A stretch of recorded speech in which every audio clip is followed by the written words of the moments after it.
pas. Alors, ce n'est que ça la vie, ce fatras, ce brouillamini. Je croyais qu'on répéterait, moi, mais non, personne ne connaît la pièce, on improvise les mots, les gestes, alors c'est mauvais forcément. Faudrait pouvoir tout ressentir et puis renaître, ça serait bien, faire 40 ans d'apprentissage. Écoutez, vous ne m'écoutez pas. Est-ce que c'est normal d'avoir peur? Est-ce qu'ils ont peur aussi les autres d'être seuls, d'être pris en faute, de mourir d'un arrêt du cœur? Les autres, ils sont pourtant tout près, on ne peut les toucher. Ils fuient, se dérobent, se réfugient dans leur moi en ciment armé. Les bêtises que j'ai faites enfant, les conneries que j'ai faites adulte, tout cela en moi fait un tumulte. Comment le faire taire? Comment? Écoutez, vous ne m'écoutez pas.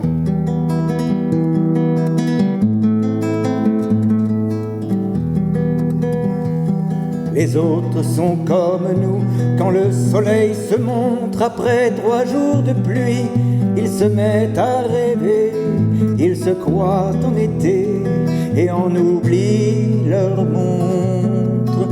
Les autres, si on voulait s'arrêter un moment, le temps de les surprendre en leur jardin secret, on y découvrirait le pays des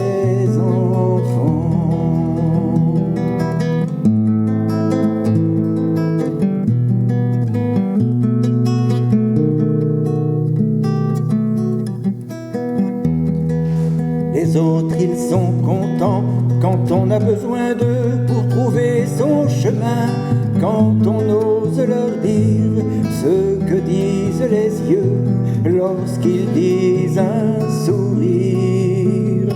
Quand ils sont affublés d'un casque ou d'un képi, on dirait qu'ils ne sont plus tout à fait des nôtres, mais il est des fusils qui tuent moins que des mots.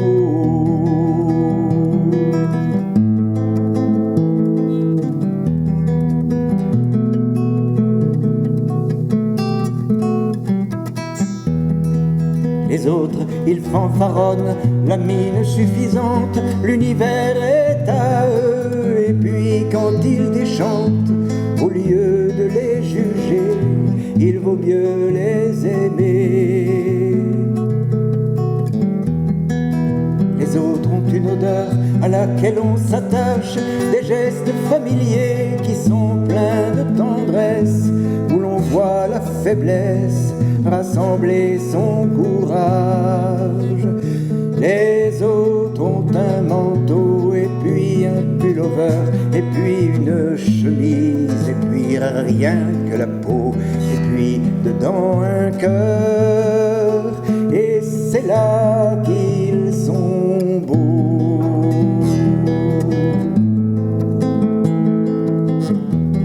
Les autres, ils sont tout près, mais on ne les voit pas, tant le vent se déchaîne pour nous barrer la route. Et pourtant ils sont là, prêts à brûler nos doutes, à rassurer nos pas. C'est vrai, il y a bien des fois, quand l'autre nous dérange, on voudrait le sabrer, le renvoyer chez lui, en disant « drôle de vie, ce gars-là est étrange ». Quand il ouvrit les bras pour nous étreindre tous, on lui saisit ses mains, on y planta des clous, puis on le mit debout, il nous regarda tous.